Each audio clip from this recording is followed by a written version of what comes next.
గురించి ఉమ్మడి రాష్ట్రంలో 811 టీఎంసీల ఉమ్మడి రాష్ట్రానికి కేటాయింపులుంటే ఘనత వహించిన అనుభవం కలిగిన పోరాటాలు చేసిన గొప్పగా చెప్పుకునే ఆనాటి ముఖ్యమంత్రి చంద్రశేఖరరావు గారు, సాగునీటి పారుదల శాఖ మంత్రి హరీష్ రావు గారు ఢిల్లీకి వెళ్ళి ఉమాభారతి గారి సమక్షంలో వాళ్ళు నిత్యం తిట్టిపోసుకునే చంద్రబాబు నాయుడు ముందల మొకరిల్లి 512 టీఎంసీలు ఆంధ్రప్రదేశ్ను వాడుకోండి, 299 టీఎంసీలు మాకు తెలంగాణకు చాలు అని సంతకం పెట్టి శాశ్వతంగా తెలంగాణ రైతాంగానికి మరణ శాసనము రాసింది వాళ్ళు కాదా? 2021లో ప్రతి సంవత్సరం వచ్చి రెన్యువల్ చేసుకునేందుకు మాకు ఓపికలే తీరకలే, ఫామ్ హౌస్ల నుంచి మేము రాలేము, పర్మినెంట్ గా ఈ ఒప్పందాన్ని ఒప్పుకుంటున్నాను 2021-22లో శాశ్వత మరణ శాసనం రాసింది చంద్రశేఖరరావు గారు, హరీష్ రావు గారు కాదా అని నేను అడుగుతున్నా అధ్యక్ష. ఇవాళ మేము వచ్చిన తర్వాత వీటిని పరిశీలించి పరివాహక ప్రాంతాన్ని లెక్క పెడితే 68% తెలంగాణకు రావాలి, 32% ఆంధ్రప్రదేశ్కు పోవాలి, మాకు 70% నీళ్లను కేటాయించండి అని గతంలో చేసిన ఒప్పందాలను అన్నింటినీ తిరగ రాయాల్సిందే అని పదే ఢిల్లీకి వెళ్ళి ప్రధానమంత్రిని మొదలు పెడితే జలశక్తి మినిస్టర్ వరకు గతంలో ఉన్న మంత్రిని, ఇప్పుడున్న మంత్రిని పదే ఉత్తమ్ కుమార్ రెడ్డి గారు, నేను ఉన్నతాధికారులు వెళ్ళి కలిసి కృష్ణా పరివాహక ప్రాంతం 70% మాది ఉంది, 30% ఆంధ్రప్రదేశ్ ఉంది, నీళ్లు మాత్రం 66% ఆంధ్రప్రదేశ్ తీసుకుంటుంది, 34% మాకిస్తుంది.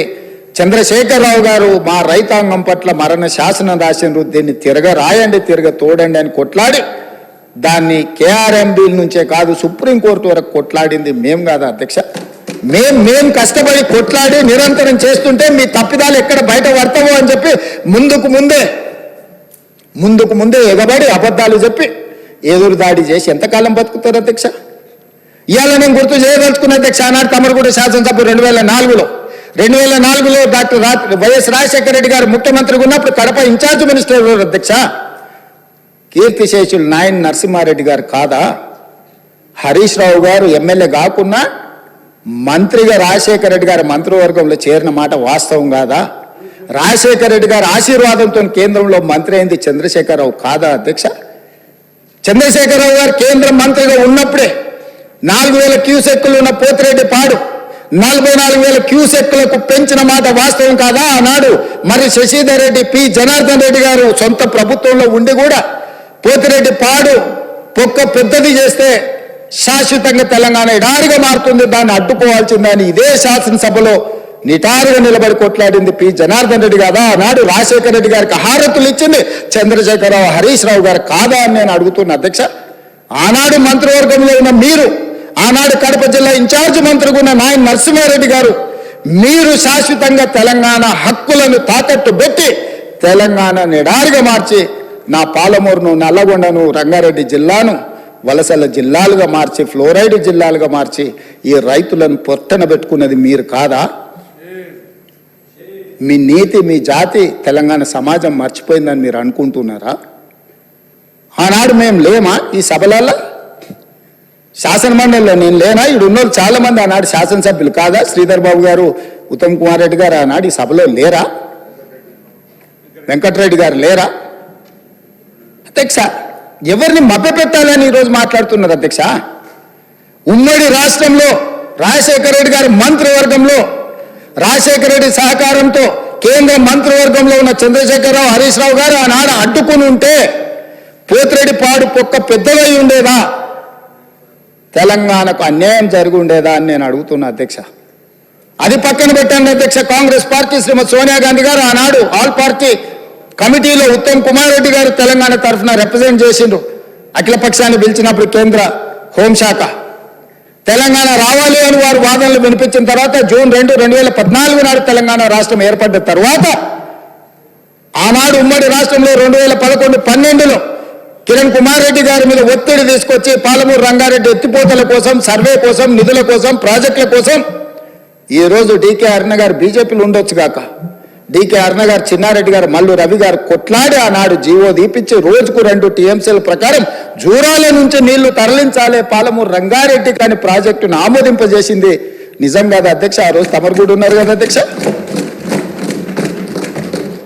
తెలంగాణ రాష్ట్రం ఏర్పడిన తర్వాత పాలమూరు రంగారెడ్డి ఎత్తిపోతల పథకాన్ని జూరాల నుంచి నీళ్లు తీసుకునే విధానం మీద పెద్దలు చిన్నారెడ్డి గారు ఇదే సభలో మాట్లాడితే చిన్నారెడ్డి గారిని ఏ రకంగా దూషించిండో ఈ సభనే సజీవ సాక్షి. చంద్రశేఖరరావు గారు ఇక్కడనే నిలబడి చిన్నారెడ్డిని అవమానించిన మాట వాస్తవం కాదా? కాంట్రాక్టర్ల కోసం, కమిషన్ల కోసం, లిఫ్టుల కోసం, పంపుల కోసం, మోటార్ల కోసం కక్కుర్తిపడి కాంట్రాక్టర్ ఇచ్చిన కమిషన్ల కోసం జూరాల నుంచి తీసుకోవాల్సిన నీళ్లను శ్రీశైలం బ్యాక్ వాటర్స్ కు తరలించడంతో ప్రాజెక్టు వ్యయం 16,000 నుంచి 35,000 కోట్లకు పెరగడమే కాకుండా 100 కిలోమీటర్లు పారాల్సిన 175 కిలోమీటర్లు కాలువలు తవ్వాల్సి వచ్చి ఈ రోజు 60,000 కోట్లకు అంచనాలు పెరిగినాయి అధ్యక్ష. 2 టీఎంసీలను 1 టీఎంసీకి తగ్గించి శ్రీశైలంకు తరలించడం వల్ల ఈ రోజు ప్రాజెక్టులు కట్టిన నీళ్లు తీసుకోలేని పరిస్థితి మనకు దాపురించిన మాట వాస్తవం కాదా అధ్యక్ష? అధ్యక్ష, తుంగభద్ర కానీ, లేకపోతే సుంకేశ్లో కానీ, లేకపోతే కృష్ణానది జలాలు కానీ కర్ణాటక రాష్ట్రం నుంచి మొట్టమొదట మహబూబ్నగర్ జిల్లాలో అలంపూర్ గద్వాల ప్రాంతంలో వస్తాయి అధ్యక్ష. మొట్టమొదటి ప్రాజెక్టు జూరాల దగ్గర. తెలంగాణ రాష్ట్రంలో కర్ణాటక నుంచి వచ్చే ఏ నీళ్ళైనా మహబూబ్నగర్ జిల్లాలో ఉన్న అలంపూర్ గద్వాల దగ్గరికి మొట్టమొదట నీళ్లు వస్తే నీళ్లు వచ్చినట్టే ఒడిచిపట్టుకొని తెలంగాణ రాష్ట్రానికి పాలమూరు జిల్లాకు, రంగారెడ్డి జిల్లాకు, నల్గొండ జిల్లాకు, ఖమ్మం జిల్లాకు తరలించుకుంటే ఈనాడు పోతిరెడ్డిపాడు లేకపోతే ముచ్చుమరి మాల్యాల నుంచి రాయలసీమకు తరలించకపోయే అవకాశమే లేకపోతుండే అధ్యక్ష. మహబూబ్నగర్ జిల్లాలో కర్ణాటక నుంచి ఎంటర్ అయిన నీళ్లు ఈ రోజు తిరిగి మళ్ళీ రాయలసీమ పోయి మళ్ళీ వెనక్కొచ్చి మళ్ళీ శ్రీశైలంకి వచ్చినప్పుడు ఒకవైపు రాయలసీమ ఇంకొక వైపు మహబూబ్ నగర్ ఉంటే మొత్తం కల్వకుర్తి లేకపోతే పాలమూరు రంగారెడ్డి అన్ని ప్రాజెక్టులు కలిపితే కూడా రోజుకు 2 టీఎంసీలు తీసుకునే కెపాసిటీ మన ప్రాజెక్టులలో లేదు. ఇవాళ ఎస్ఎల్బీసీ ఆనాడు రాజశేఖర రెడ్డి గారు ఉన్నప్పుడు ఫ్లోరైడ్ జిల్లా అయిన నల్గొండ జిల్లాకు 3,60,000 ఎకరాలకు గ్రావిటీతో నీళ్లు ఇవ్వాలని ఎస్ఎల్బీసీ ఆనాడు 2,000 కోట్లతో ప్రారంభిస్తే ఆనాడు దాదాపుగా 20 పైగా కిలోమీటర్లు ఉమ్మడి రాష్ట్రంలో టన్నెల్ తవ్వుతే నువ్వు తెలంగాణ వచ్చిన తర్వాత 4 ఏళ్లలో పూర్తి చేయాల్సిన ప్రాజెక్టును 10 ఏళ్ళైనా పూర్తి చేయక 10 కిలోమీటర్లు పక్కన పెట్టి ఈరోజు శాశ్వతంగా నల్గొండ జిల్లాను ఫ్లోరైడ్లో ముంచి అక్కడి రైతుల చావులకు కారణం నువ్వు. ఆ ప్రాజెక్టు పూర్తి చేస్తే ఎవ్రీ డే 4,000 క్యూసెక్కులు నీళ్లు తీసుకపోతే గ్రావిటీతోనే రూపాయి ఖర్చు కూడా లిఫ్టుల మీద పెట్టాల్సిన అవసరం లేకుండా ప్రాజెక్టు కంప్లీట్ అయి ఉండేది అధ్యక్ష. ఇవాళ జరిగిన ఎస్ఎల్బీసీ ప్రమాదానికి ఆ 8 మంది చావులకు నువ్వు కారణం కాదా? వాటి వివరాలు నేను మళ్ళీ చెప్తా అధ్యక్ష. అలాంటిది పాలమూరు రంగారెడ్డి ఎత్తిపోతలు తెలంగాణ రాష్ట్రం వచ్చినాక ప్రారంభించి 10 సంవత్సరాలైనా నువ్వు పూర్తి చేయలేదు.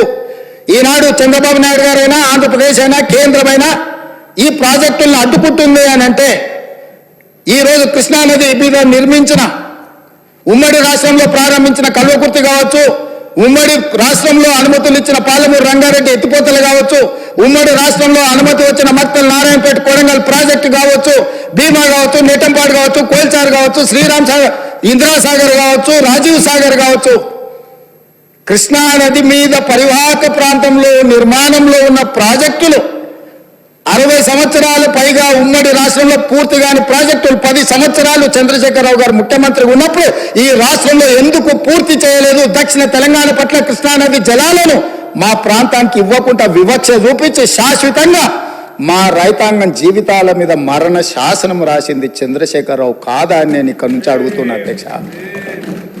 ఇవాళ ప్రతిపక్ష నాయకుడు వచ్చి ఇక్కడ కూర్చుంటే